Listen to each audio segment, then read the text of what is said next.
twisting the fork here. You're twisting. I'm gonna stay away from that question. Fair Personally. Enough. All right, guys. It has it's definitely been a while, but we're back. We've got Tyson McGuffin on today. Obviously, I've been chasing him down for forever. But in the time since our last episode, I regret to inform you that my duper has dropped to a 4.65. But that's just because my big win over Brandon Insect Pong and Stefan Avergne, I think is how I say his name. They didn't want to accept the match in duper, but me and DJ Young took care of them. So, my duper, I think it should be like a 4.8, but it is what it is. I want to talk to you guys quickly about FitAid Energy 2. So FitAid Energy boosts the original sports recovery ingredients in FitAid with 200 milligrams of clean caffeine from green tea. Branch chain amino acids, turmeric, electrolytes, vitamins, and clean caffeine come together in 4 deliciously electric flavors that are naturally sweetened with only 15 calories. It's the performance energy drink for athletes, fitness buffs, or anyone else looking for a clean, effective boost. Visit lifeaidbevco.com today, and you can save 20% and get free shipping on your first order. Plus, with our exclusive coupon code DINK20, DINK is all caps 20. It's one word. Use that at checkout. That's lifeaidbevco.com and code DINK20 for 20% off.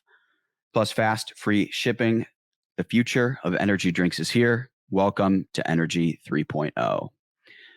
If you guys haven't checked out our new podcast, It Feels Right with Adam Stone and Rob Nunnery, go do it right now. It's hilarious. I could listen to Adam Stone all day long. I'm waiting for the Calm app to hire him to do, his own bedtime story thing, because I would listen to that every night. But go check out our new podcast, It Feels Right, and let's get back to the show.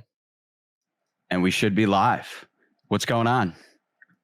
Thomas, what's up, bro? All right. First of all, let me make sure my mic is working because, as I just told you, it's been a little bit since we've recorded. Can you hear me okay? Yes, sir. I can hear you nice and clear. Cool. I've been chasing you down to get on this podcast for some time. So what's been your issue? What's your problem? I just don't like you. That's what it is. Yeah. Well, now we have a mutual connection in Selkirk that forces you to come on my podcast. So yeah, it's right. It's right. the Barnes boys. Yeah, man, they're the best. But let's give you a little bit of an introduction here. To be honest, I don't think you need much of one. But I opened up your newsletter this morning and I was kind of reading through it, and I saw something. I was like, I think that'd be perfect, right? So it's 3 things. You're an athlete, you're a dad, and you're a coach. On the athlete side, you're number 1 in men's singles right now. You've been ranked as high as number 1 in doubles. On the dad side, you're a dad to 4 kids, correct? 4 and no more. Yes, correct. Okay, God, good to know. You are a husband to Megan, who on many occasions you've also mentioned is somewhat of a business partner to you, which I think is really cool. And then you're a coach too, yeah. Right? You got your signature camps. I watch your YouTube videos. I think you're one of the best instructors. I think 1 and 2 are you and Simone. And not only that, I think you've taken some other pro players under your wing. So you're coaching not only amateurs but other pros. And generally, man, I think I give you your flowers while you're here. I think you are setting a precedent for how players should build their brands in the sport, doing some really cool things. And so the goal here today is just to dive into that and get an understanding for who you are, how you're building your business within pickleball, and anything else that comes up. Yeah, for sure. So, I mean, as we all know, there's not enough money to just play as an athlete. Obviously, it's heading in the right direction. So the last 7 years, I've probably hustled more than the rest of the industry. And with that being said, kind of starting from the very beginning. When I first started playing pickleball, I was living in Yakima, Washington. I was the head tennis pro at a club there, cranking out 60, 70 hours a week of tennis. And then I wanted to do more pickleball, fell in love with pickleball. There was a gentleman at my tennis club, and he introduced me to pickleball. And as with most tennis players. Once I got a little taste, I fell in love, and I wanted to start teaching pickleball in Yakima. The management at the club there was very tennis driven, and they didn't really allow me to spread my wings. I ended up making the move to Coeur d'Alene. Got it. It's where I met my princess and had a couple kiddos, and moved to Coeur d'Alene. I was working at Peak Tennis in Hayden as a head tennis pro, kind of doing half and half, and then ended up moving clubs. Went to a club in Spokane, worked as a director, and then I soon found out when I was working as a director, I was like only really at my job from like Monday through Wednesday. I'd fly out Wednesday night, play a tournament, maybe teach a camp on a Monday, Tuesday. So anyhow, I was getting paid a salary, and I was never there. So I was definitely doing them a disservice, if you know what I mean. So I ended up resigning and taking a job at Level Up Pickleball Camps, and worked for Wayne Dollard for about a year and a half. My first year with Wayne, I believe this is by far probably the most camps that have been taught in 1 year. I did 45 3-day camps. By the end of the year, I was completely brain dead. And then COVID hit. When COVID hit, obviously, I got sent back to Coeur d'Alene, couldn't do a whole lot for a couple months. I thought I'd put my big boy pants on and do my own thing. And with that being said, I ended up leaving Level Up, still have a very good relationship with Wayne Dollard, and met with a videographer here in Coeur d'Alene, got super active, bought all my podcast equipment, probably spent like 10 or 15K just on podcast equipment, moved to studio a couple times, as most people know. And also K-Mac and I came up with like 150 different common tendencies that we see teaching camps, that we see kind of at all levels. And so with that being said, we ended up, we probably spent, 3 weeks cranking out like 6-7 hour days with my videographer, trying to be as sharp as we can, doing a bunch of content. Right. So anyhow, so we gathered all that content, got the YouTube channel going, got my LLC for my camp business. And so obviously we kind of used the free content and used the YouTube channel as a feeder program to get people into camps and to kind of get people to kind of see what I'm doing. And obviously, as you mentioned, my brand is the athlete dad and the coach. And, it's kind of funny, man. A story that most people do not know is that I spent all this money on my podcast equipment, cranked out all these videos. I'm paying my videographer, and I bought all this merchandise, got my camp business going. And I promoted all my camps, put them online. And like 3 months in, I wasn't getting any signups. And I'm like, I'm literally like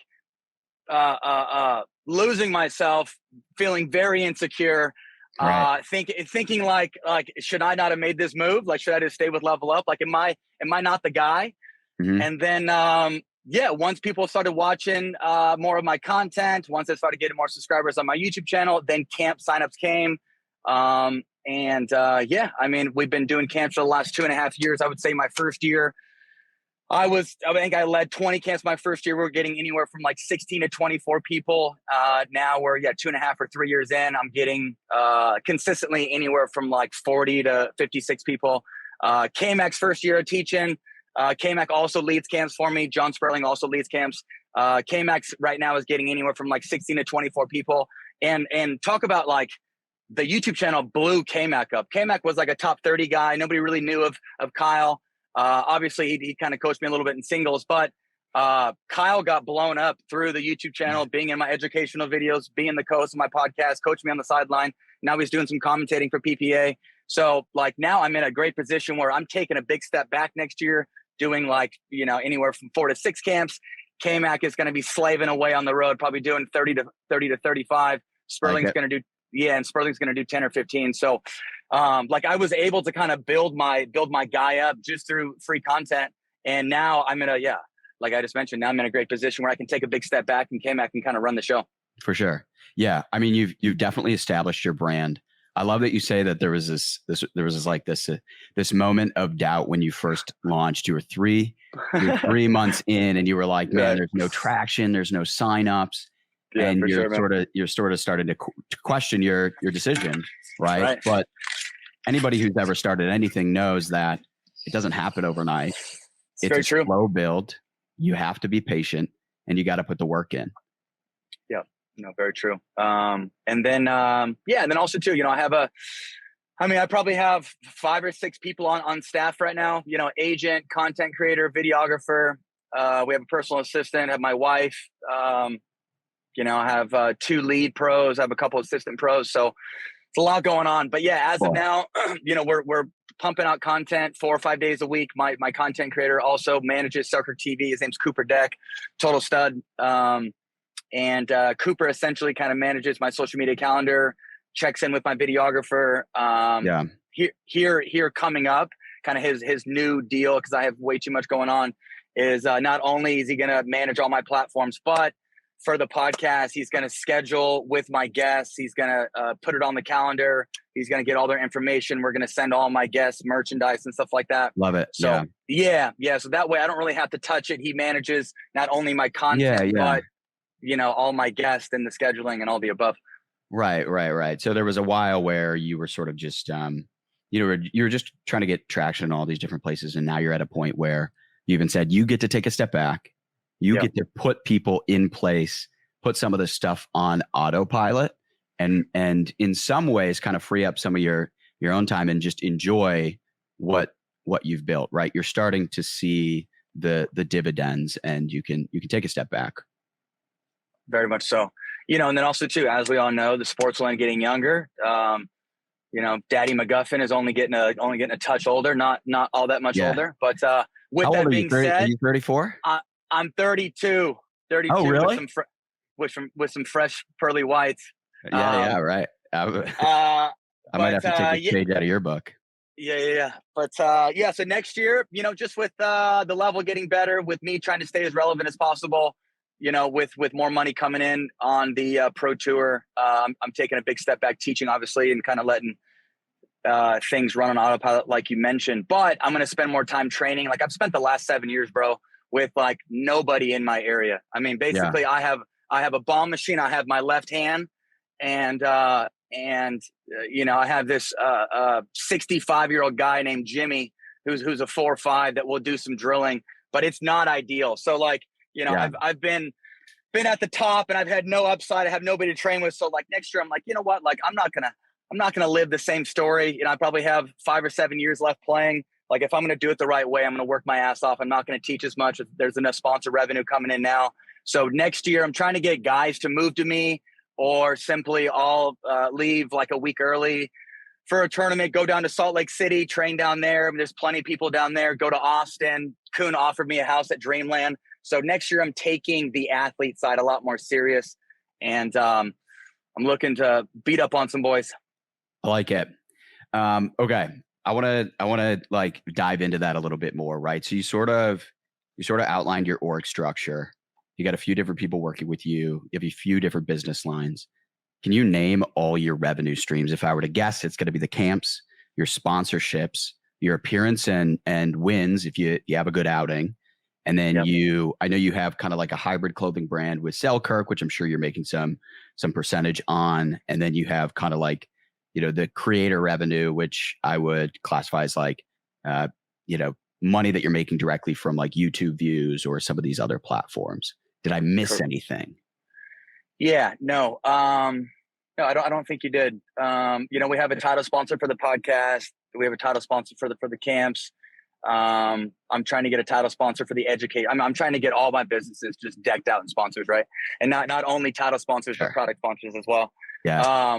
And me as an athlete. So yeah, I mean, I'd probably say like the biggest source of revenue coming in right now is sponsors, camps, prize money, appearance fees. But hey, for the brand, you should say the biggest revenue stream is your winnings. Yeah, right. If I didn't have Ben in the way, I mean, if Ben was never around, I would be the ultimate legend. Okay. Yeah. If that guy was, Ben, just leave. Okay. Just leave, man. Yeah, I mean, right. the guy's 10 years younger. He's got no children. He's taking all my money, and he's a pretty cool dude. And I wish I didn't like him, but I have plenty of respect for him. Yeah. Well, like you, he's helping to advance the sport. I think there's definitely benefit to all involved when that happens, right? You guys are all building this thing. Of course. But yeah, so me as an athlete, I probably have 8 sponsors right now. Skechers, Selkirk, Chicken and Pickle is probably some of the bigger ones. Yeah. I have some equity in some of those. I have some royalties in some of those. I probably have 2 or 3 sponsors that match prize money as well. So we're continuing to push. I mean, the plan is to reach is to reach a certain payout come 2023, and I feel like I'm almost there. I'm not going to mention that payout, but I'm definitely sitting pretty. Yeah, man, I'm just going to try being. I'm just going to continue being as creative as I can with the content. Right. I'm going to start adding more guests on the pod. Like I just had Sam Querrey yesterday. Sam Querrey was kind of cool. Nice.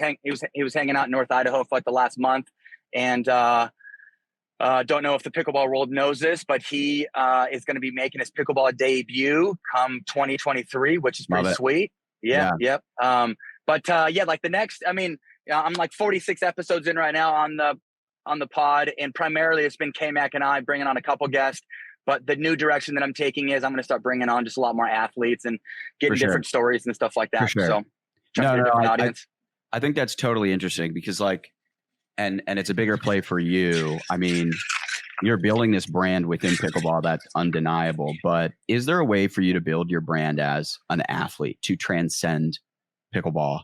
And I think going after, you just had some wide receiver on. I know you had a UFC guy on. You're talking to Ben Greenfield, who I love. He's the man. He's got a great audience, and I'm sure a lot Benny of is the man. Are pickleballers. He's an interesting dude. For sure, very much so. And so I think that's just another example of like how you're thinking outside of the box and you're doing things that other people aren't. So you talked about all the sponsors, right? You're cranking out this content. You're growing your brand. Do you have a salesperson to go out there and hit the phones and negotiate on your behalf, or is Top Notch managing that? You're correct. Yep, Josh is my guy.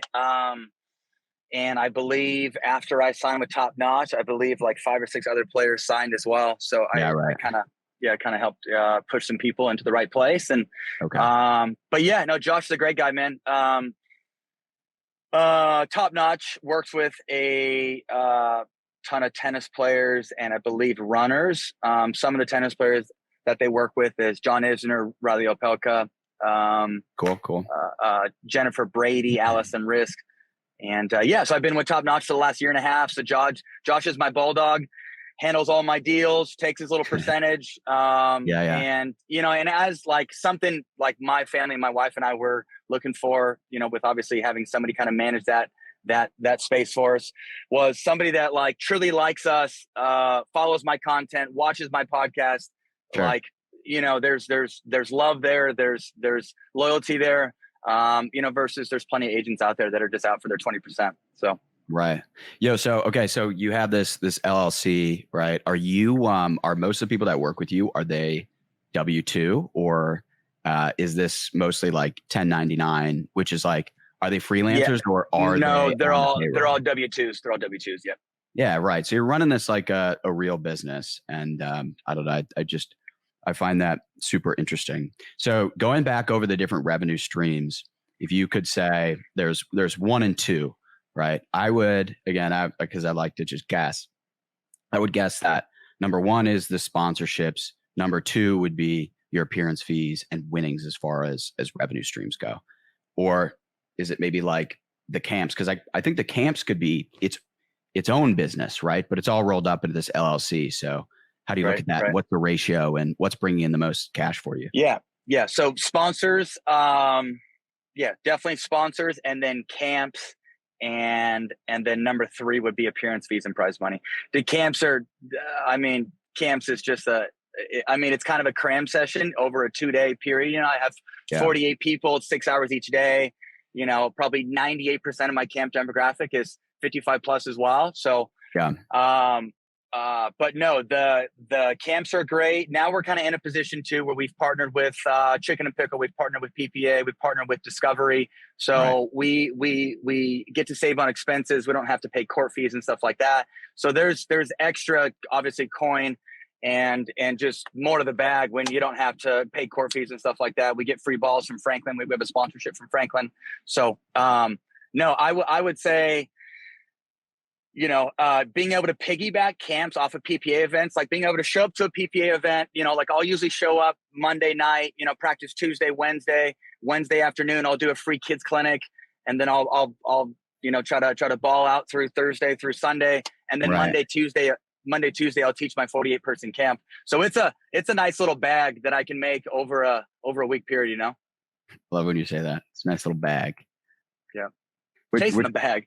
yeah, always. And it's a grind. It's a hustle. Make it as a pickleballer, man. Which of those are you most excited about, and like which one are you focused on building out at this moment most? Like, where's most of your energy? I mean, if competing, obviously, but right, no, for sure. So my camp administrator handles all the camp stuff. I've taken cool. a big I've let my foot off the gas, you know, with the camp stuff. They pretty much manage that. My content creator pretty much manages all my content. TikTok, Facebook, Instagram, you know, YouTube. So did you say that's Cooper or that's somebody else? That is Cooper, correct? Yeah, and then Cooper's my editor, yep. So Cooper, you know, works for Selkirk as well, and then my editor lives in Coeur d'Alene, also works for Selkirk. His name's Kevin. Yeah. And so I would say my main focus as of now, with things being on autopilot and delegating and putting people in the right place, now my sole focus is being in the gym, being the best athlete that I can, hanging out with the family, and more so just, I guess, agent and just training, you know? Yeah. All right. So you got your logo on your chest right there. Yep. What's the arrangement for your brand? That's still through Selkirk, or did you branch away? Bro, that is a tricky conversation, if you know what I mean. All right. Well, so it sounds like it's so yeah, correct. Yeah. So I don't know how much I can actually talk about it, but yeah. So when I first started, you know, talking about a logo, was working with Selkirk, and yeah, they came up with the logo, and when and actually, I mean, a cool story is that when I got the deal from Skechers, Rob and Mike could have totally said, no, you're not leaving because you're in contract for another 1.5 years. And I had my clothing line. I was all decked out. They were going to make me a shoe. I was going to be full head to toe. They're going to make you a shoe. Bro, they've got their eyes on shoes. They want to do everything. Selkirk wants to do everything. I mean, as of now, they're, you know, like they have this new net that was seen this last weekend. You know, they have balls. I think they're coming out with a teaching basket, you know, clothing, hats, apparently a shoe, various paddles. Like, bro, they're fully in it right now. Yeah, this is not an ad for Selkirk, but if I were to put my money in any one brand in the sport, it would be them. And I would say most of note lately was like, okay, they actually stepped up their paddle game, and you know, sure. Yeah, and not only like the performance of them, but everything they put out. It's just so sleek looking. And I would say, like, similar to you, how you're sort of paving the way for a lot of these pros and how the brand should be, they're paving the way for these pickleball brands. And they're the first brand, in my opinion, that really looks like a brand from any other sport, right? They're not just this sort of like pickleball kind of mom and pop type thing where it's like, you know, they're testing things out. They look like a real legit sports company. And very much I think people should be looking to them as like the North Star of like, you know, how do we build out a brand in this space? Because I would be like, listen, Selkirk has enough brand equity, in my opinion, and enough reputation that they could go into another sport right now. Like, why wouldn't they go into like a table tennis? And maybe they're a little ways off from that, and maybe I'm just you know, biased, but you know, I think the way they're building their company, they could do anything. Evidenced by the fact that they're looking at doing shoes, which is wild. But let's talk about your new paddle that you just started using. Which is, for sure. What's that one? So yeah, I just started using the Power Air. You know, as most of the Selkirk customers or Selkirk users know, I was with my 002 for a solid 2 years, and I was kind of in a position. Just teasing everybody. Well, I know, because nobody else could use that thing, and you were just out there like crushing it, swinging away.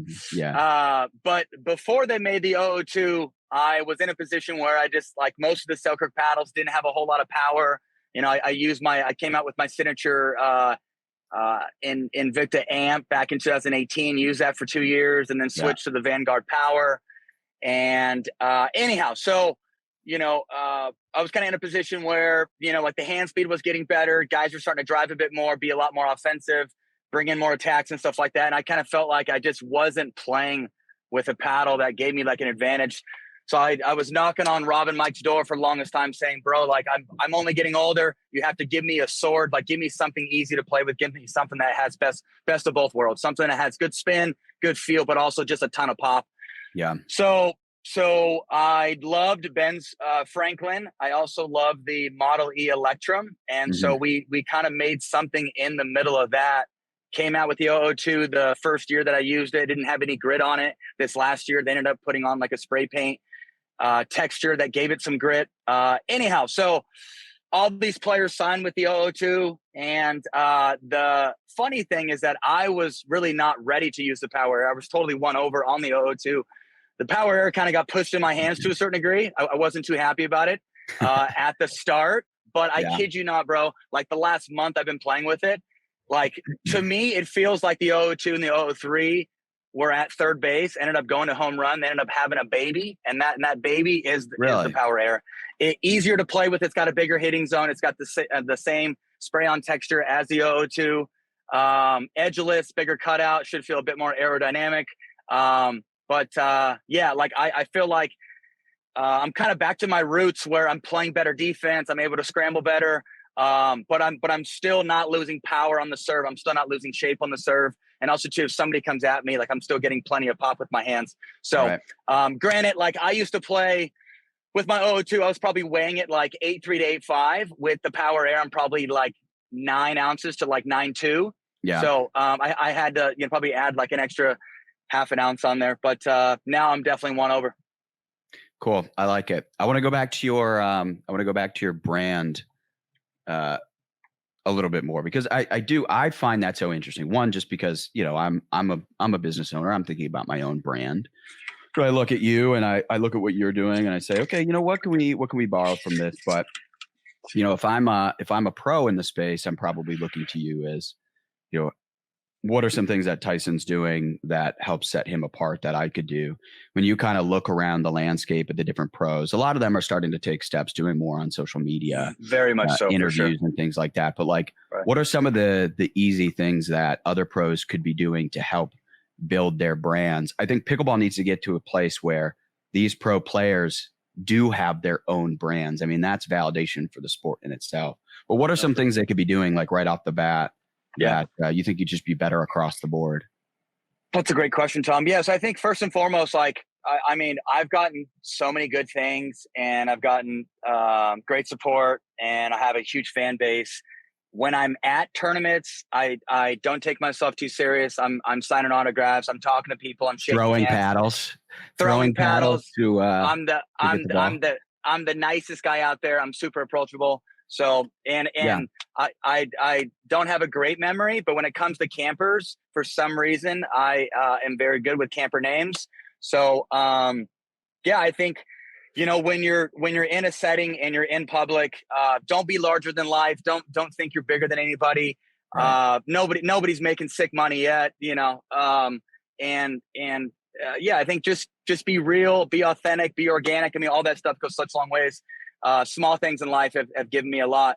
And then, on the content side, like, don't be afraid just to be like authentic with your stories. Like I'm posting raw stories all day of my family, me playing. Like I could give two shits. I could give two shits what people think about my stories. People think about my content. Like, I guess if you're insecure about posting, it's only going to hurt you. Like I'm very bold. I shoot from the hip. I could care less what people think. Yeah. That's who I am. That's made me who I am. And people love that, man. People love that raw or organic, not taking yourself too serious type of personality. But I think, just don't be afraid with your content. Get it out there. Look to be consistent.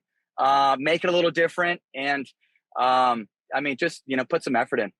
Yeah, it's interesting. I mean, the balance of authenticity, which I think you have, and then, but also being, of course, right. I wouldn't say calculated, but you're aware of, hey, when I'm out there, when I'm on the court, and I get close to the sidelines, like I'm interacting with the fans. For sure. When people come up to you, you're like, it's like you've known them for forever. Is like, talk to me about how you think about just being that that person. Is it easy for you? Is it something you've had to like Yeah. work on? Yeah, bro. So my Because dad when you're passed away. competing, just not to interrupt you, but when you're competing out there and you're trying to win and it's so intense, it's really tough to then flip the switch mid-match and be like the guy everybody loves, right? Like that is a challenge. So how do you balance that stuff?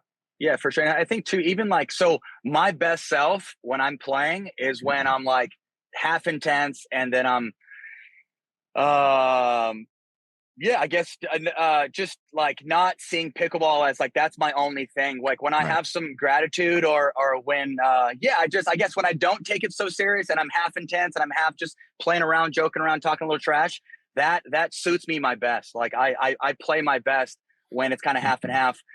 If anybody in the pickleball world were to meet my dad, they would totally know where my character comes from. My dad passed away about 7 years ago, but this guy was such a character, man. He'd talk everybody's ear off. He was never serious.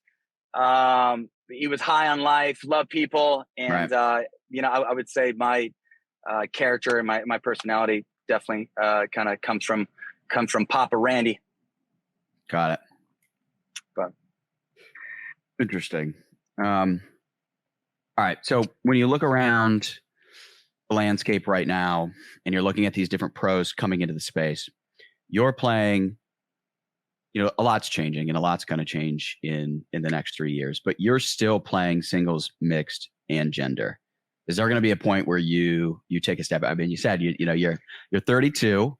A lot of these players are, it's like, it's got to seem to you like everybody's just getting younger and more talented. Is there going to be a moment where you say, hey, listen, it's a strategic decision. I think I can still compete at a high level in all three, but right. I'm going to isolate these two or this one event, and I'm going to be the best at that, and I'm going to let the others go because that's a more strategic decision. Like, is there going to be a point in the near future where that happens? Or are you just going to be Tom Brady? Bro, I like that inner dog in me, like growing up in the whole individual aspect of wrestling and like the mano a mano type deal. Yeah. Like singles always has a place in my heart. And yeah, I think, if I'm 37, 38, I'm losing first or second round and not able to win a lot of matches in singles, I'm pretty prideful. I don't know if I'd be able to kind of, swallow that down. So I'm going to try to play as long as I can, obviously. And that inner toughness in me always wants to play singles. But yeah, I would assume that once I'm not able to win as many matches, or I'm not getting to the quarters and stuff like that, then I will gladly bow out. Yeah. I mean, even, Anna Lee had an interview the other day after she won, I think, a Triple Crown, and maybe it was Hannah was just asking about the grind. And even Anna Lee at her age, 15, is like, yeah, it is a grind. How do you think about that? And like, do you think there's going to be specialization? Like, how do you think that's going to progress? Well, I'm not in a position where I'm consistently winning a Triple Crown on Sundays. Yeah. So I don't have to play 15 games on a Sunday, if you know what I mean. Right. But I mean, yeah, bro, it's a total grind. But that's kind of where we're at in the sport right now. There's not enough money just to play one event. There's not enough in appearance fee just to play one event and get your appearance fee. So I think most of us are going to continue the grind until, we can make it just in one event, or I guess there's enough money just for one event. Take a look at tennis and, most of the high level doubles guys on the ATP tour only play doubles, right? And most of the high level singles guys only play singles because there's, plenty of money. I was talking to Sam yesterday. It was kind of funny. Sam was on my podcast yesterday, and I was asking Sam, like, what was his biggest payout? And he said 2017, he made the semifinals of Wimbledon. And guess how much he got for a semifinals at Wimby back in 2017? Guess how much? So my guess would be like 50 grand, but I have no idea. Bro, 800. $800? 800 grand. Oh, Jesus. You could retire on that. Right. And I was like, Sam, you know how much my biggest payout is for winning a Grand Slam on the PPA tour? Mm-hmm. Sam's like, no. And I said, a whopping $5 grand. Yeah. But, and then, I mean, bro, crazy thing too, like US Open this year, if you're in the top 104, just for showing up first round, if you lose first round, you're guaranteed 80. Not too shabby. So if you're Wait, in the say top that again. one of, Say that again. Wait, say yeah, that yeah. again. So if you're in the top 104, whether it's WTA or ATP, men or women, if you show up to a major and you lose first round, you're guaranteed 80K. Not Tennis. too fucking shabby. Tennis, correct? Tennis. Okay. I thought we were talking pickleball. No. I was like, what billionaire just bought the U.S. Open? That's absurd. But I mean, just for being in like the top 100 in tennis, like you're guaranteed 320 a year. Yeah. Just for showing up to 4 majors. Yeah. When I hear that, I go, imagine if you were to show up, you did decently well and you walked away with, 320 grand or whatever you just said. Right. What do? You get say, sorry, Selkirk, but this brand is mine. And you just invest that into like building like the next, like you could do so much with that. For sure. And I wonder if the sport will ever get to a point like that. And maybe that's a good thing to talk about here is like, what's your outlook for pickleball, the professional side, and how that's progressing? I think viewership, it's not there yet to justify some of the numbers that these tours are demanding from sponsors. What's going to happen and what's maybe like the timeline? I think everybody's thinking that same thing. I think, having a more defined player council, makes a lot of sense. Having a governing body that like gets along and everybody sees eye to eye and not just this head honcho who nobody, I mean, bro, it's just a complete disaster right now. Yeah. Now there's so many good things to it, but there's also so many red flags. You have competing tours, you have MLP,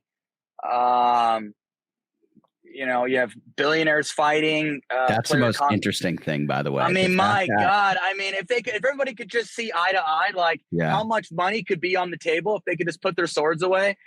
It's too bad, bro. But I mean, when is that time where it's all under, one tunnel or it's all kind of down one path? I have no idea. I mean, 4 to 6 years from now, but I mean, it seems like Intersport now is doing a great job with APP. Now they're starting to like define and polish up the APP tour. MLP is only getting more owners. I just found out about one of the new owners. I mean, freaking insane. So, I mean, there's so much good to it, but also there's just too much pride as well. Yeah. Well, at any moment too, it's like, the Saudis could come in and launch their own pickleball league. Then come on, bro. I mean, isn't that crazy? What's being thrown around over there? Yeah. Oh, it's wild. But it shows that like even a legacy tour like the PGA can be disrupted. So, who cares who obviously you want to be the front runner right now. The PPA wants to be the best. MLP wants to be the best. But ultimately, at any moment, if there's enough money on the table, you could be disrupted, right? So there could be a moment where, hey, that happens. Like some complete outside who's just like, screw it. I'm throwing all this, I'm throwing billions to make the next big. And then it's like PPA and MLP all of a sudden, they're best friends. And APP's coming into the mix and they're like, how do we survive, right? Yeah. So, that's funny. Yeah, no, for sure.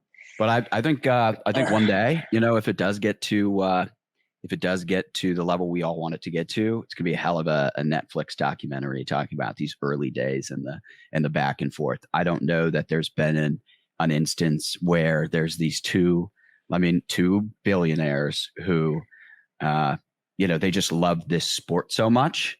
And the problem with them already being successful is like, they're not thinking, hey, let's match up because it's better for both of us. It's like, nah, like, I don't need the money. I just want to win. I want to create the next cool thing. Like that's their incentive. Right. So the idea of them ever coming together, I don't see it ever happening. I really don't. Yeah. So when you think about playing PPA versus MLP, how do you evaluate that? How do you make that decision? I mean, you're a PPA guy. You're number one in singles, and they very much are pushing your brand all the time. You're an asset. How do you evaluate where you're going to play and why? I'm number one in singles, but I can't seem to beat J-Dub or Ben, if you know what I mean. Yeah. They're pretty good. But listen, that, by the way, being number one isn't just about having the most talent. It's about putting in the hours, grinding it out week in, week out, and hanging around those top ranks, right? Like that's what matters just as much as just going out there and being a No, of crazy course. talent. Well, So thank you for that, Thomas. Hey, sorry, what was your question again? PPA and MLP, sorry. yeah, how do you evaluate where you're going to play? Right. And So why? yes, yep. Someone like myself, I signed a deal, so I'm obligated to stay within that deal, and I don't know. I mean, who knows who signed and who didn't? I mean, there's just so many rumors going around, and it's tough to believe kind of what's being said, but. Someone like myself, I'm unable to play MLP as with Ben, as with a lot of the top PPA guys, and we're not too happy about it because the biggest prize pool right now in pickleball is that 100K team deal. If you win MLP, obviously this year there's 3 of them, next year there's 6 of them. So I mean the potential to win, 75K this year, winning all 3 events is huge. Something that I don't know if I can talk too much about it, but something that PPA is doing. Don't know if it's been promoted or not, is they're going to do their own team event in Vegas. Yeah, they released some stuff about it. Okay. Yeah. Okay. So, and obviously I can't talk about my guarantee and stuff for that, but I'll just say that I am taken care of, and it's an equalizer to MLP, if you know what I mean. And it's just one event. Right. Well, so clarification on something. Didn't the PPA indicate that you guys would be able to play MLP at one point? Now, if I'm the PPA, no shot I'm letting you guys play MLP. So I totally understand that decision. But I don't know if we go back 8 months or whatever, weren't you expecting to MLP? You don't have to answer that. Twisting the fork here. You're twisting. I'm gonna stay away from that question. I Fair personally, enough. Yeah. So I think it's safe for someone like myself to just not say much here. But yes, I would love to play as with most of the players, but we're just obligated to our contract and we have to play PPA events. We obviously got to play US Open this year, but we got to play US Open this year because Dundon had talked to the organizers at US Open, and we're able to kind of fine tune things and make it a bit more player appropriate and give us some perks and benefits. And anyhow, so if Dundon, talks to these organizations, and then we can, play other events. But if the communication doesn't take place, then obviously then we can't play. Okay. Ready? Total pivot here. Why'd you land in Idaho?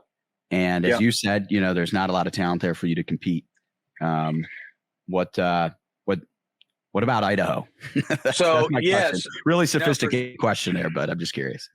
So as most people know, or I guess if you travel to Idaho, northern Idaho is by far the best part of Idaho. Boise's okay, southern Idaho stinks, but we're in this little hidden gem called Lake Coeur d'Alene.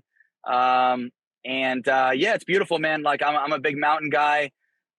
We live on 5 acres. We got a bunch of pine trees in our backyard, a bunch of cool trails and stuff for the kiddos. My wife owns a business here. She's getting ready to sell her business. And nice. It's just a good place to raise kids. We got our home. We're nice and established. We're going to build courts in the backyard. This is a perfect spot for us. I grew up in a small little lake town in central Washington called Lake Chelan. And then obviously moved to a bigger lake town, but I've always kind of grown up, in a small city or small town that's, less than like 50,000. So, Coeur d'Alene's been great for us, good for the kids. Building courts in the backyard so I can do my educational videos there. I can bring people to me. And on top of that, just in my wife and I's eyes, Coeur d'Alene is like the best part of kind of what we have going on. It's just a pretty area. So yeah, I grew up going to Victor, Idaho, and we don't go there anymore, but I spent a lot of time there, and I'm an Idaho fan. All right, let's talk about gambling. What do you know? Is it coming? I mean, I assume it is with this DraftKings and the MGM commercials, and they're doing the stuff in Vegas. They're partnering with MGM. Like it's got to be rolling out here soon. Do you guys have any information on that? Yeah, so I mean, at the last tournament, I saw some of the DraftKings banners and stuff. I personally haven't heard a lot about it yet. I know Pardo's been trying to work out that deal for the last couple of months. Yeah. I believe they just solidified that deal, but the players have not been told anything yet. So I would assume that once it's all said and done, we'll be informed and we'll kind of have a better idea of what's going on. But obviously, it's cool for the sport. Brings in a different audience. It's going to be great for the sport. Yeah, adds a whole new element. I mean, no, it's awesome. Yeah, I think there's some resistance to it, just the idea of gambling. Some people don't like, but when you think about growing viewership, which we already alluded to as being an issue and kind of a hurdle for pro pickleball, gambling, that's a pretty quick way to solve the viewership issue. Right, pump it up. Yeah, it'll be fun to gamble on you once you're once I'm allowed to. Put your money on me, baby. Always on me. Come on, now, I'm your guy. How do you not bet on the guy in the crazy colors with the mullet and the stash who's barking all the time? Right. I mean, come on now. Hey, bro. Talk about that Barstool article. Yeah. Like most electrifying man in sports. So in 24 hours, 7,000 followers on Instagram. Oh, really? Deal. Oh, I mean, literally like that. That's 7,000, awesome. like 7,000 brand new followers. Four deals. But yeah, so did they reach out to you, or were you just like woke up and it was like, oh, I'm the most electrifying man in sports, according to one of the biggest media entities in existence right now? No, bro. I was in disgusting Brigham City, Utah, getting geared up for TOC. I practiced that Tuesday morning with James Ignatowicz. And after we practiced, James had told me that there was this article on Barstool, and anyhow, I ended up getting to my car, and when I got to my car, I checked my phone. My phone was just blown up. That's awesome. Yeah, it was pretty cool. But no, they didn't contact us at all. They just wrote the article, and it was pretty legendary. And I mean, PPA's been using that article with any sponsors that they're trying to have come in. My agent is cramming that article down all my sponsors' throat. And I mean, it's true. Honestly, now we're just using that article and able to talk to certain companies, or able to kind of open certain doors that we weren't able to before. And it definitely got us in the door. And it's funny, I was talking to Pardo last week, and Pardo's been using that article when he's talking to brands that are looking to come. Yeah, so for sure. Not only is it benefiting me, it's benefiting the tour. I mean, it's great for pickleball. So. Yeah. What are so when you're pretty decked out at this point. I mean, I don't know, maybe you get some an earring sponsor or something. Like, what are some of the sponsors that you're going after right now that it's still for sure. Yeah. So open. So watch. Watch. Looking to get my sick. Looking to get my sponsored by Rolex. Right, a Rollie on the wrist. Yeah, that'd be awesome. You got to play with a Rolex on. I'm talking to this electrolyte company to try to get my face on my own drink. Car sponsor. But yeah, bro, I mean, obviously I don't take free product anymore. There's a select number that I like when I work with brands and stuff like that. And the cool thing that we have going on when we talk to brands is we say, hey, do you want to sponsor me as an athlete? You want to sponsor me as a coach? You want to sponsor the newsletter, the podcast, the camps. So we have, my little deck now is pretty attractive to brands, and we can market them through various, funnels. For sure. I mean, dude, I almost think you should hire another person who just focuses on it's like your chief revenue officer. Because you've got all these avenues that you could monetize right now, and you're monetizing a lot of them. And I'm sure that's a lot of work. It's a lot of conversations. It's a lot of negotiation. But I would venture to say that you're probably, just by way of having limited capacity, leaving cash on the table right now by not filling that inventory, if you want to call it that. That's smart, for sure. There's a lot of interesting plays for you right now. So in Idaho, you mentioned you got all that property. Sounds like you're building some courts in the backyard there. got a little cover. Yep. So we're bringing in the excavator probably the next couple months. We're going to knock down some trees, level everything out. We need to build the covered structure, and then we're going to build 4 courts kind of stacked. We'll have a viewing area. I'll probably put in some like little sublets out there. That way, if there's guys wanting to come train, obviously I don't have people in that area. So something that I do, Thomas, I actually have, I have a kid here from Iowa right now staying with me to train for a week. Anyhow, so I'm probably going to add some rooms to that, I guess, to my little facility. That way I can have, guys come train, or if I have campers that want to come do a little 2-day private camp, they can stay in there, whatever. But, that way we're all kind of decked up. Maybe throw my podcast studio out there as well. Cool stuff, bro. Yeah. Well, speaking of the studio, what are some of so for your show, it's the McGuffin show, or is it the Tyson McGuffin show? Did you shorten it to the McGuffin show? I shortened it. Yes. Yes, I did. Yeah. That makes sense. What are some of the guests coming up? Anybody you're going after right now? You're like, oh, I want to get this guy, and I know he plays pickleball. So I usually like when I'm home, I'll do like a 4-hour block, and I'll have my videographer come over, and we got 3 cameras. We're all set up.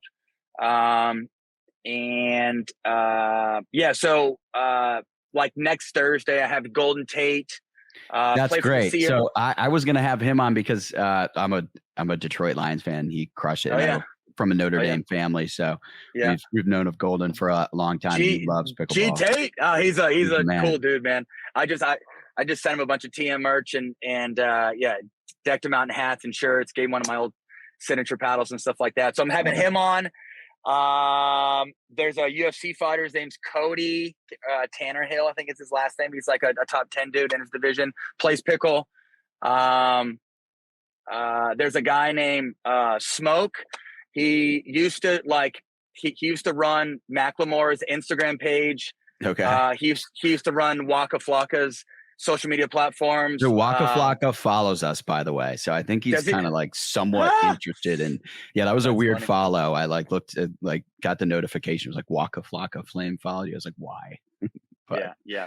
So Lane now works for like a cannabis company. He's sponsored by like a bunch of rolling papers and cannabis brands and stuff like that. He's got like 500,000 followers on Instagram, does a bunch of TikTok stuff. We're adding him to my content team just to kind of like give us some different direction, give us some different looks, kind of help us out with hashtags and just some of the research with like how to do certain reels, how to be more creative with reels. And anyhow, so we're going to, he's going to come on. We're going to probably talk more about social media marketing and his knowledge behind working with, Macklemore and Waka Flocka and stuff like that. So I have 4 next Thursday, but anytime that I'm home, I usually bring my guy over, and then we'll try to crank out like 3 or 4 in a row. Got it. Are you guys doing a lot with, I'm looking at your YouTube channel right now. Are you guys doing a lot with shorts, YouTube shorts? So I was posting YouTube shorts on my channel, but I was told not to post shorts and that it doesn't help the algorithm. The opposite. I know, bro. I know.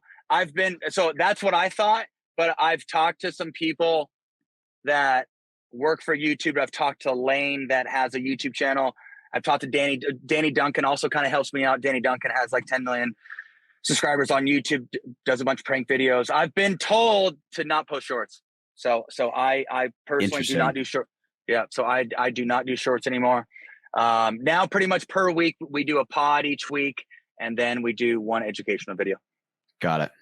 Yeah, man. I mean, you're putting out a lot of content, and I think one of the other things you can start to lean into is doing more, as you already mentioned, is like just paid content. I know most of your growth's been organic at this point, but I think you have enough of a foundation now where you can start to invest in and actually spend for advertising across these channels. But for sure.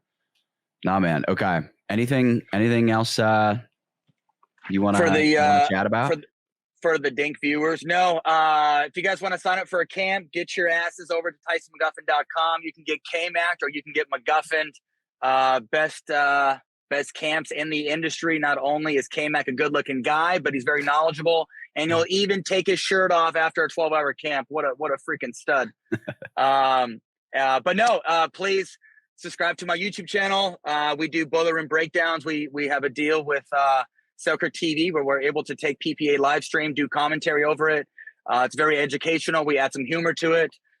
We have the McGuffin show. We have the educational videos. I have a newsletter that goes out every Thursday. You can subscribe by going to my website. I have TM merchandise that you can find on my website as well. Last but not least, follow me on all my platforms. And Thomas, thank you, brother. Appreciate you. Yeah, man, this was awesome. Answered a lot of questions I've had for a long time. I think people are going to enjoy this one. Yeah, for sure. But a lot of good questions. Thank you, bro. Yeah, man. Thanks.